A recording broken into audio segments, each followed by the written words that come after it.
إن الحمد لله نحمده ونستعينه ونستغفره ونعوذ بالله من شرور أنفسنا ومن سيئات أعمالنا. من يهده الله فلا مضل له ومن يضلل فلا هادي له، وأشهد أن لا إله إلا الله وحده لا شريك له، وأشهد أن محمدا عبده ورسوله. يا أيها الذين آمنوا اتقوا الله حق تقاته ولا تموتن إلا وأنتم مسلمون. يا أيها الناس اتقوا ربكم الذي خلقكم من نفس واحدة وخلق منها زوجها وبث منهما رجالا كثيرا ونساء، واتقوا الله الذي تساءلون به والأرحام إن الله كان عليكم رقيبا.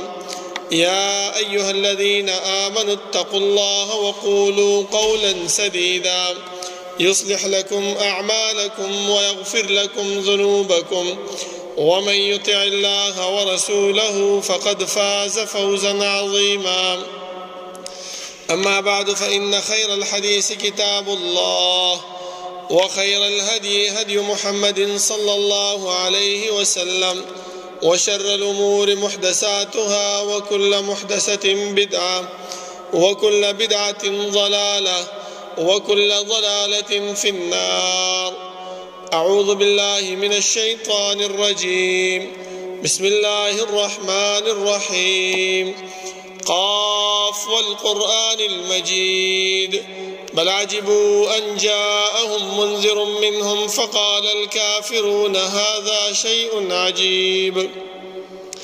أإذا متنا وكنا ترابا ذلك رجع بعيد. قد علمنا ما تنقص الأرض منهم وعندنا كتاب حفيظ. بل كذبوا بالحق لما جاءهم فهم في أمر مريج.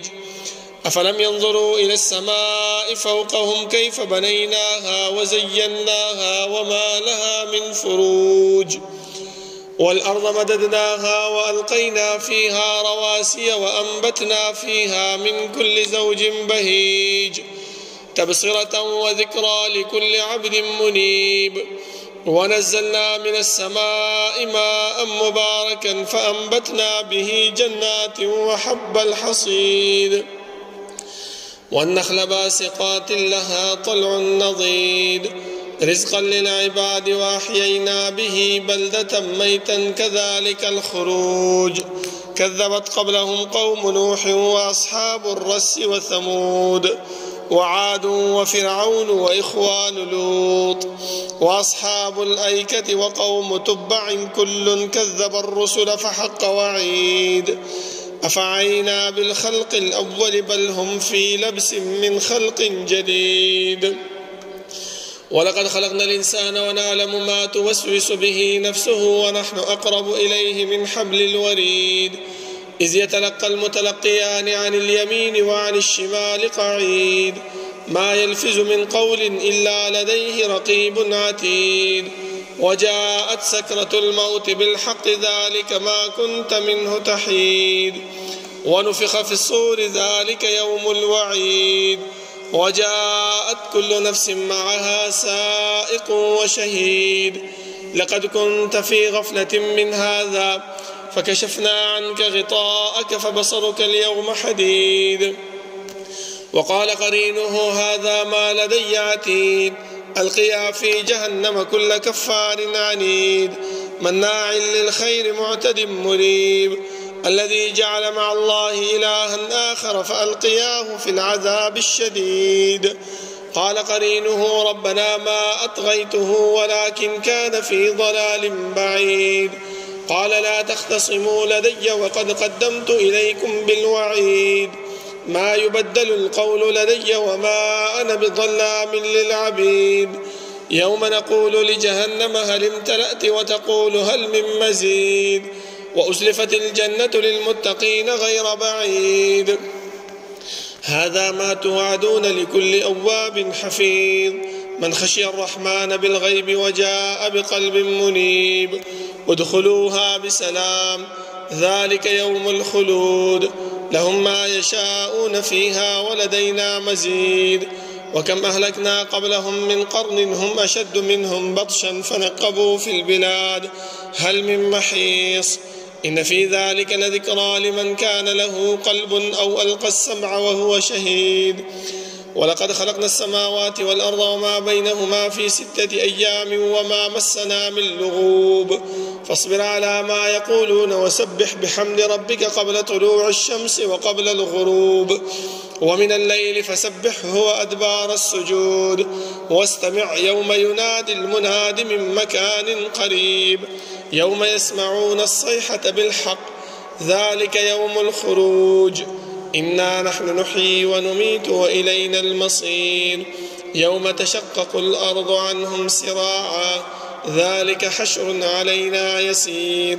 نحن أعلم بما يقولون وما أنت عليهم بجبار فذكر بالقرآن من يخاف وعيد اللهم صل على محمد وعلى آل محمد كما صليت على إبراهيم وعلى آل إبراهيم إنك حميد مجيد اللهم بارك على محمد وعلى آل محمد كما باركت على إبراهيم وعلى آل إبراهيم إنك حميد مجيد بسم الله الرحمن الرحيم إن هذا القرآن يهدي للتي هي أقوم ويبشر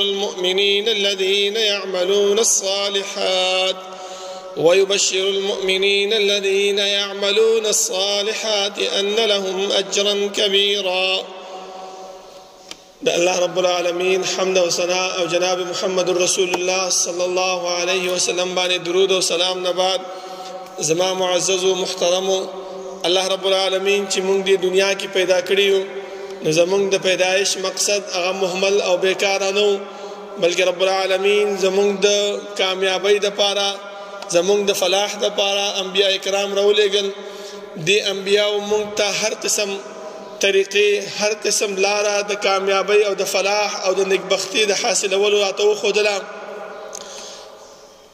ځکه زما محترم موږ چې په دې دنیا کې پاتې کیږو نو زموږ په زړونو کې دا خبره ده چې یاره په دې دنیا کې نیکبختی هغه صرف په مال حاصلولو کې ده چې انسان سره پیسې وي انسان سره گاڑی وي انسان سره بنگله وي انسان په خېټه موړ وي نو دغه انسان کامیاب دی دغه سعادت او نیکبختی حاصلون کې دی بلکې الله رب العالمین موږ ته دې خبرې نه منع وکړه چې وګورئ قارون الله رب العالمین مال ورکړو الله رب العالمین خزانه ورکړې وي لیکن څه چلو شو الله رب العالمین سره د مال نه سره د دولت نه پسمګه کې ورننه وستو نو د دې دا معلومیږي چې سعادت او نیکبختی دا په مال باندې نه د زما محترمو بعض انسانان دا ذهن کې راولي چې یاره نیکبختی او سعادت او کامیابی هغه په څه باندې ده هغه په خوراک باندې ده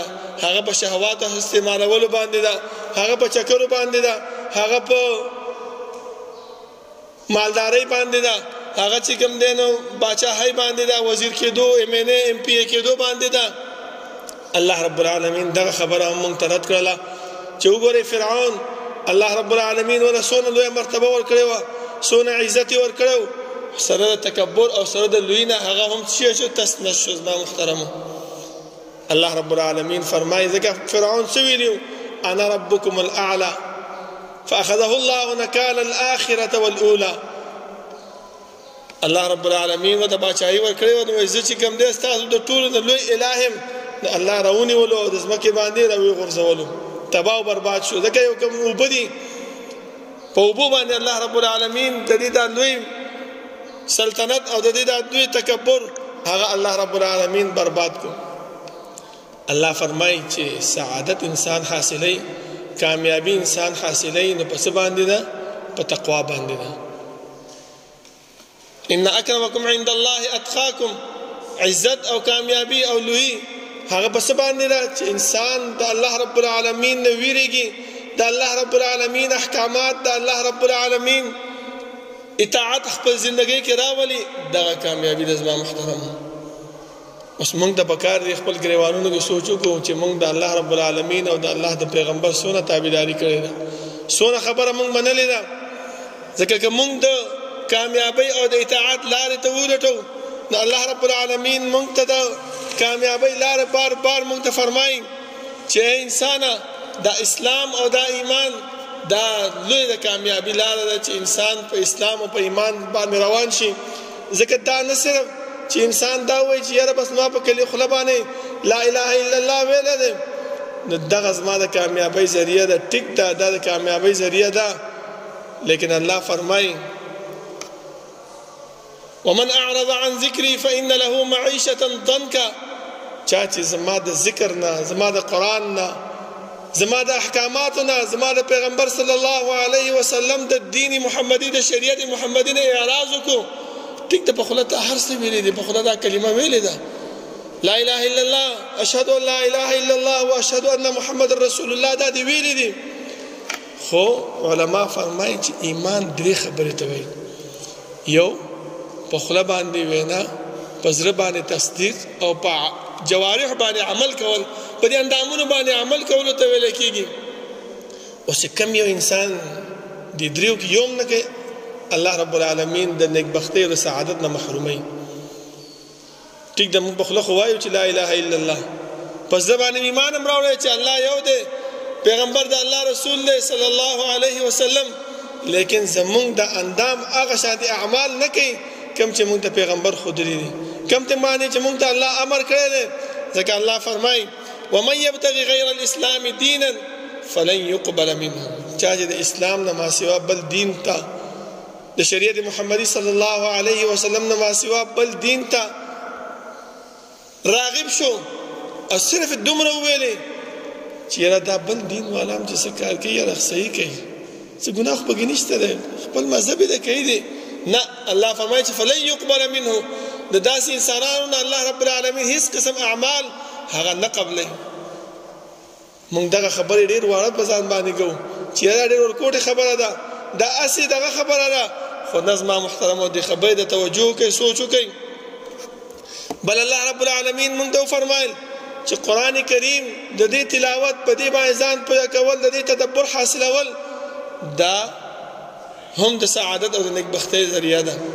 ځکه الله انسان په زړه کې به دا خبره راځي چې یاره قرآن کریم خو ډېر ګران کتاب دی، نشم لوستلی، عربي ده، دا دی هغه دی. الله فرمایي چې ولقد یسرنا القرآن للذکر فهل من مدکر، الله ما قرآن کریم د ذکر دپاره آسان کړی دی، آیا څوک نصیحت حاصلونکی شته؟ الله وایي چې ما آسان کړی ته دې وایه که نه، خو داسې شی دی موږ هغه خپل سعادت او خپل نیکبختي په څه کې ګڼو چې ما سره مال وګټم، کاروبار وکړم، ګاډي را سره وي، بنګلې را سره وي، پیسې را سره وي، چې څه مې زړه غواړي هغه کومه، دې ته موږ چې دی نو نیکبختي او سعادت وایي. بلکې الله فرمایي چې دغه نیکبختي او سعادت نه دی. لکه الله قرآن کریم په باره کې فرمایي ان هذا القرآن يهدي للتي هي اقوم، دغه قرآن کریم هدایت کوي ډېر قومونو ته. کوم قومونو ته هدایت کوي؟ چې څوک په دې باندې عمل کوي، څوک په دې باندې تابعداري د دې کوي، څوک د دې تلاوت کوي. لکه وختي ما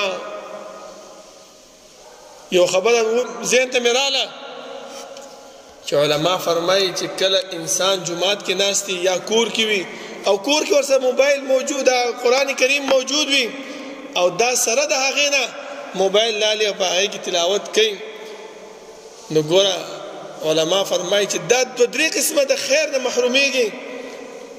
ټیک ده د چې دا تلاوت وکړو، تلاوت خو وشو، دا نه چې نه کېږي، کېږي، لیکن دوه درې قسمه خیر نه محرومیږي. څنګه؟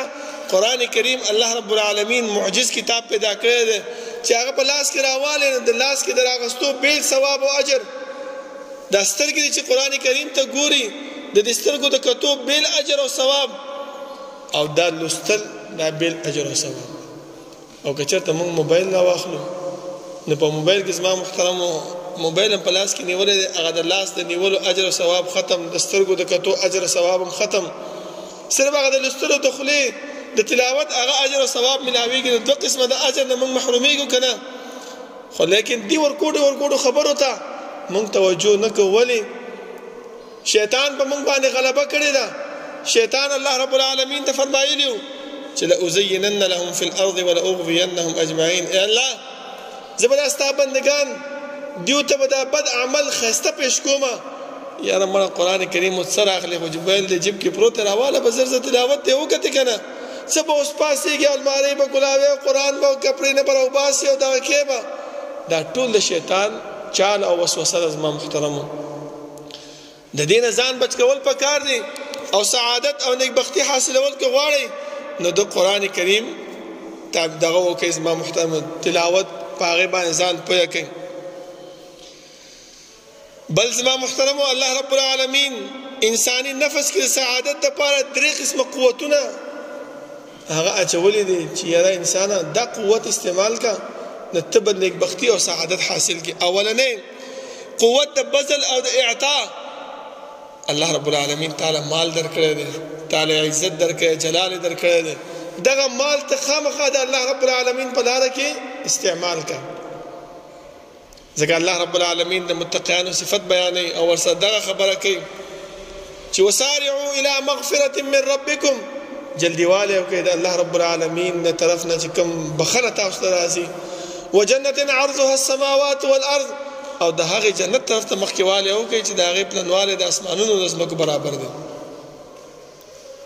اعدت للمتقین، دغه جنت او دغه مغفرت الله چاله تیار کړی دی متقیانو له. اوس د مونږ خپل ګریوان کې سوچ وکړو چې آیا مونږ متقیان یو که نه یو؟ بیا الله فرمایي چې یو انسان به ذهن کې دا سوال لري چې دا متقي څه شی دی؟ دا خو زه نه پېژنم. الله فرمایي چې زه ته تعریف د دې کومه ينفقون في السراء والضراء والكاظمين الغيظ والعافين عن الناس. متقي څوک دی؟ هغه کس دی چې په خوشحالۍ او په خفګان کې سخت او په مصیبت کې او په اسانتیا کې دا د الله رب العالمین په لاره کې خرچ کوي. الله رب العالمین ته مال لګوي. الله فرمایي چې من ذا الذي يقرض الله قرضا حسنا فيضاعفه له اضعافا كثيره. الله چې څوک قرض ورکړي دا چا باندې ته خرچه کوې چاله چې مال ورکړې دا داسې شو چې په الله باندې ته شي چې تا د الله د قرض ورکړو. او الله رب العالمین فرمایي چې الله داسې انسان ته د دا مال دوچندکۍ زیاتوي. اگر که ستا په نسبت باندې خو دا کمه شو ځکه تا د جیب نه ویستله او ور دې کړله دا کمیږي او که زیاتېږي؟ کمیږي. خو لیکن الله وایي چې فیضاعفه له اضعافا کثیره. الله وایي زه به دا دوچنده کم زیاته به کم. بس الله ویلي دی مونږ یې منو. زما محترمو دا مال الله رب العالمین سره د خرج نه هغه زیاتوي کمی نه. دا قوت الله رب العالمین انسان ته ورکړی دی.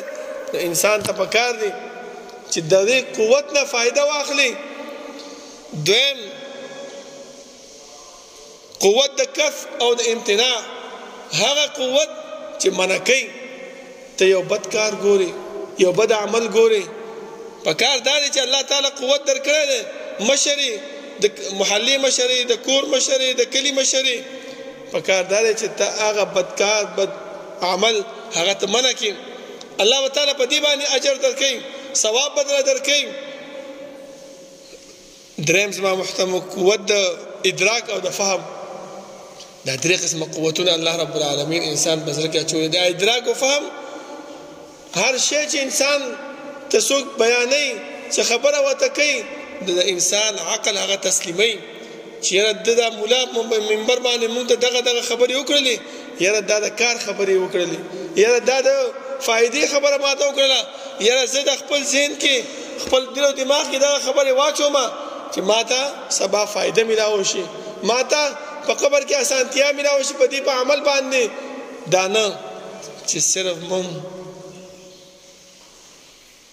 جمعې مونځ لرالو خطبه مو واورېدله او بس د جماعت نه وضو صادر وڅنډو چې ملا صاحب بس خبرې چې دې وکړې هغه ستا نصیب شه، ته پوهېږې او ستا کار پوهېږې. موږ همداسې چې څنګه راغلی وم هغه شان دې واپس لاړم، څنګه امي او ساده راغلی وم هغه شان امي او ساده ته نه ځم. نظمه محترمو بلکې دلته چې کومې خبرې تاسو ته کېږي د جمعې په ورځ باندې پکار دا دی چې هغه خبرو باندې مونږ خپل ذهن کلاو کړو، هغه خبرو باندې مونږ قناعت وکړو. ځکه الله رب العالمین دا قوت مونږ له راکړی دی. د دې په باره کې د دې قوت په باره کې به الله مونږ نه تپوس کوي وعن علمه ماذا عمل به.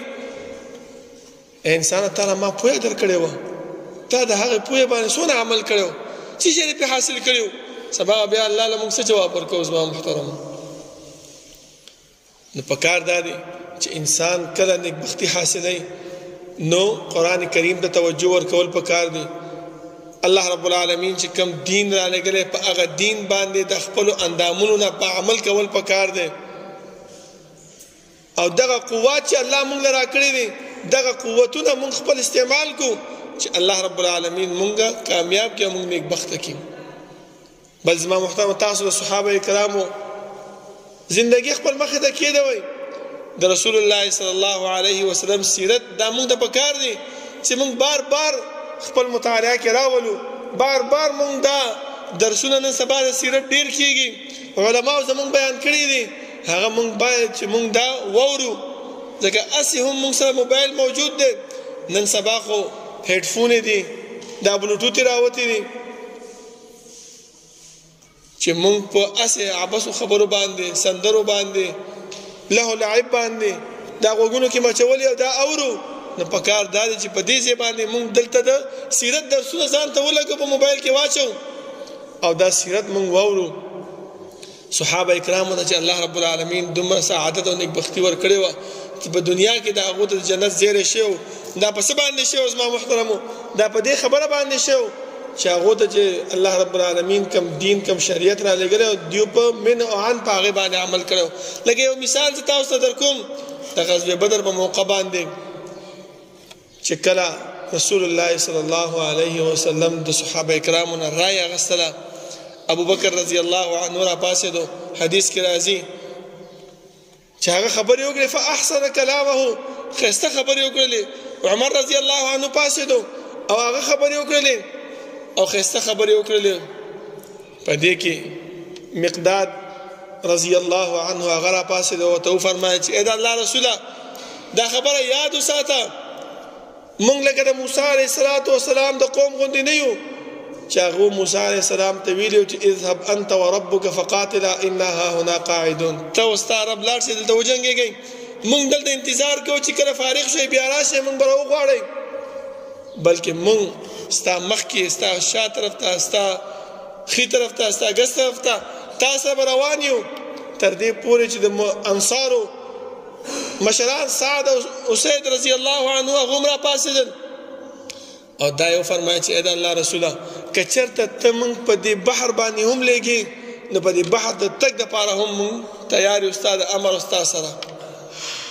نو په دې خبرو باندې رسول الله صلی الله علیه وسلم خوشحاله شو او دا نیکبختي او دا سعادت هغو حاصل کو. په دې باندې الله والا جنت ورکو او تر دې دا ورته وویلې چې کم کسانو په بدر کې شرکت کړی دی، د بدر غزا ته حاصل شوي دي، که چېرته دغه خلک که نن نه بعد هېڅ عمل ونه کړي، بس دا د بدر کې حاضرېدل دا د الله رب العالمین د دیو نه هر څه نه قبول کړي دي او دیو بخلی شوي دي.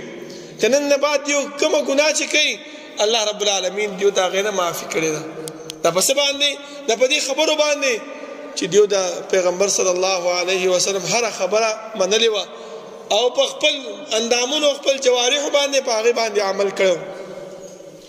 دا ټولې خبرې زما محترم موږ ته د کوم ځای نه یادېږي؟ دا د علم د حاصلولو نه چې کله انسان علم حاصل کړي دغه خبرې انسان ته یاد شي. اوس تاسو ګورئ چې مدارس شروع شوي دي، د مدارسو داخلي روانې دي.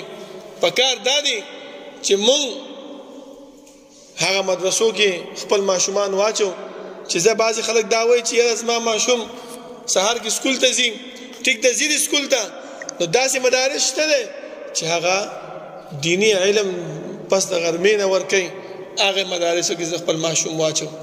یا بعضې مدارس داسې دي چې په هغو کې سهار ټایم کې دینی علم ورکوي، وروستو ټایم کې د سکول علم ورکوي، په هغه مدرسو کې خپل ماشومان واچو. دا دین علم داسې دی چې په دې باندې کامیابي ده، په دې باندې د مور او پلار عزت دی، په دې باندې الله رب العالمین مور او پلار ته وقار ورکوي، عزت ورکوي، تاج ورته اچوي. یو واقعه درته بیانومه.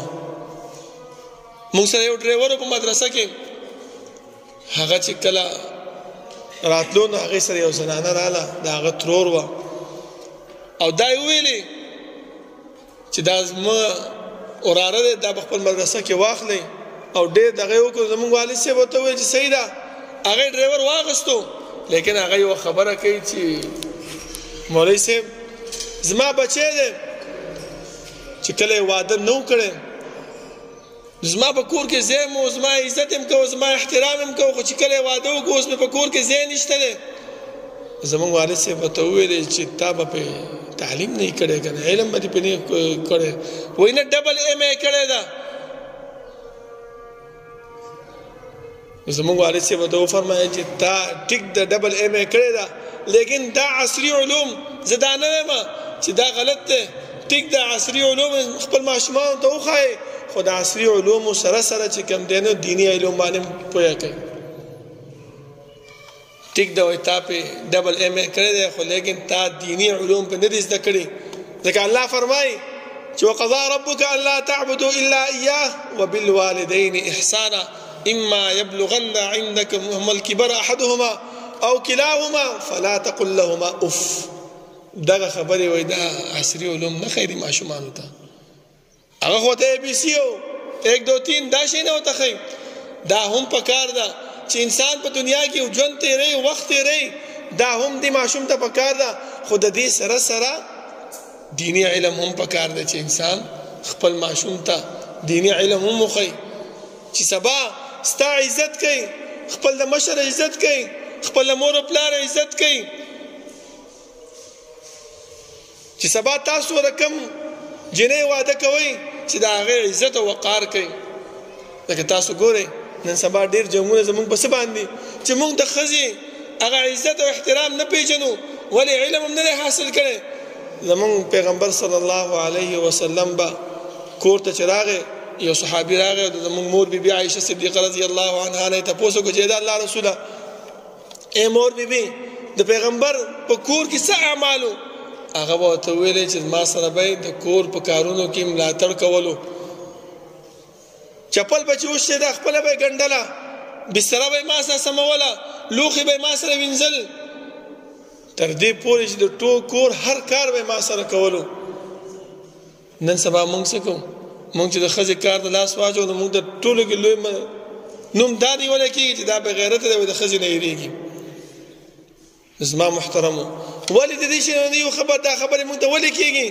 دې د وجې نه چې موږ دیني علم نه دی حاصل کړی موږ مدرسو ته ځان نه دی ښکاره کړی ټیک ده په موږ باندې عمر تیر دی خو خپل سعادت او نیکبختي چې حاصلو خپل وقار چې حاصلو خپل اوچت مقام چې حاصلو نو پکار دا دی چې دغه ماشومان په دې دیني علومو مدرسو کې داخل کو چې موږ د الله رب العالمین اجر راکړي په دنیا کې هم او په آخرت کې هم په دنیا کې څه شی دی چې دغه ماشوم به سبا راپاسي د دې مور او پلار عزت او احترام وکړي او په آخرت کې الله رب العالمین به وقار او عزت درکړي تاج به په سر باندې اچي چې دا د پلاني عالم پلار دی چې دنیا کې دغه علم حاصل کړو او بیا خلکو ته رسولو الله رب العالمین نه دعا ده چې رب العالمین دې عمل کولو توفیق راکړي او الله رب العالمین دې موږ په دنیا کې نیک بخت وګرځي او چې کوم سعادتونه دي چې کوم موږ د پیغمبر بیان کړی دي الله رب العالمین بیان کړی دي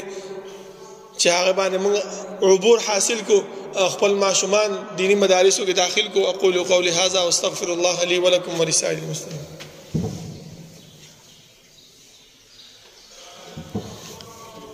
إن الحمد لله نحمده ونستعينه ونستغفره ونعوذ بالله من شرور أنفسنا ومن سيئات أعمالنا من يهده الله فلا مضل له ومن يضلل فلا هادي له وأشهد أن لا إله إلا الله وحده لا شريك له وأشهد أن محمدا عبده ورسوله يا أيها الذين آمنوا اتقوا الله حق تقاته ولا تموتن إلا وأنتم مسلمون يا أيها الناس اتقوا ربكم الذي خلقكم من نفس واحدة وخلق منها زوجها وبث منهما رجالا كثيرا ونساء واتقوا الله الذي تساءلون به والأرحام إن الله كان عليكم رقيبا يا أيها الذين آمنوا اتقوا الله وقولوا قولا سديدا يصلح لكم أعمالكم ويغفر لكم ذنوبكم ومن يطع الله ورسوله فقد فاز فوزا عظيما.